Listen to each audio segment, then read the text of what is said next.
The blues in E is a really great way to start playing acoustic blues. It's a very simple blues. Basically we have E, A and A7 and B7 and a few variations thrown in there. As you start to become more fluent and more confident with it, you can play around with it. Because of its simple structure, it gives us a bit of a problem. Because as we start to sing, verse after verse, we want to make it a little bit different. We want to add variations. Because if we just play a basic E chord or a basic A chord, it quickly gets very boring, or it can do. And this is the cardinal sin. We must not bore people when we play blues or any other kind of music. So what do? We introduce variations which inevitably mean that we've got to use the fretboard, but we don't want to get too complicated, because remember, we've always got to maintain that old blues feeling, or at least try and capture it as best we can. Try and keep the old blues way of playing. But while we're singing, we don't really want to be playing lots of complicated stuff. Unless you're Tommy Emmanuel, then go ahead. So we're going to use very simple ideas to try and give this kind of old Delta blues feel. The first thing that I did was moved high up the fretboard here, so up to the 7th fret, to play this famous train whistle lick. Very often when I'm playing this, I'll bend that 2nd string, and maybe the other one a little bit.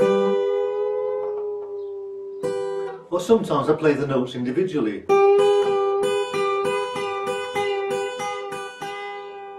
And add a variation by playing the last E string higher up on the 9th fret.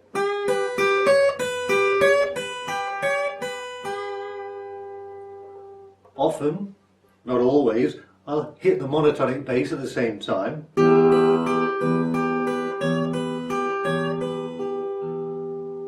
Or sometimes I'll just strum both strings with my big finger, my forefinger.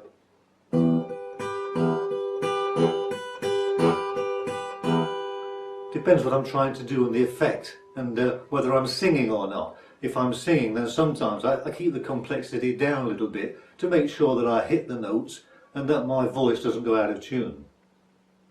You'll notice sometimes that I'll damp that bass note with my right hand.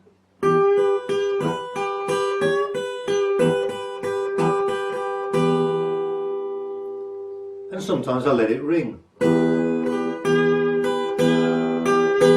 It's sometimes nice to let the bass note ring if you want to put some vibrato or a bend on the strings, and then it helps to provide to give that nice old acoustic bluesy sound. So to make this train whistle sound, I'm just going to place my index finger on the high E string on the 7th fret, my next finger on the next string along on the 8th fret. Now just strum it. Now if you play with the bottom E string, it already has a nice bluesy feel to it. Now all you need to do is just bend that 2nd string along, and you have that lovely train whistle sound. Also, if you play them individually, you can still bend it.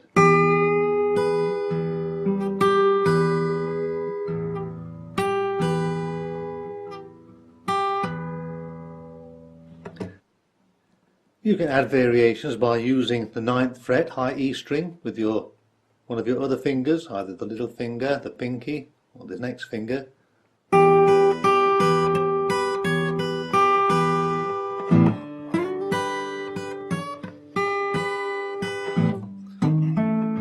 And then I'll move down to the A.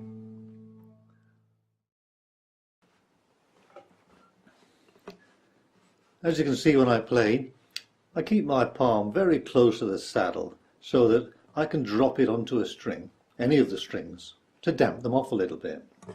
So when I play this riff, very often, I'll play the low E string, open, and that will damp it, so that it makes a thud.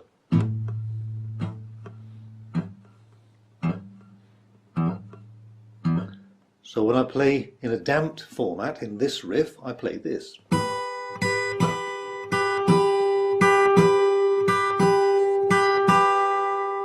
You can see the guitar moving a little because that's because sometimes I don't bend the string in this way, but I give it some vibrato by shaking my left hand and shaking the little guitar a bit.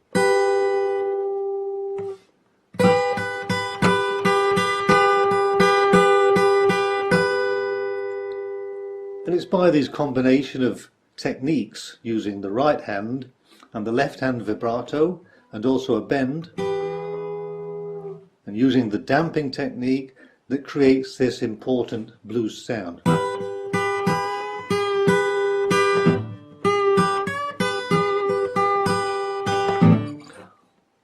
Of course, you can keep it in the simple format,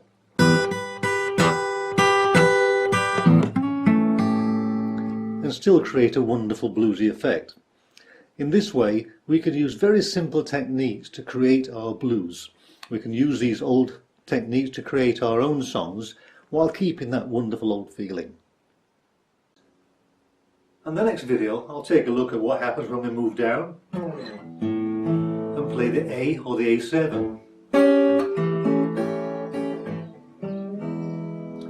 And hopefully over the next 4 or 5 videos, you can take these individual ideas and these riffs and start to put together your own blues in E. Take it easy. I'll see you next time.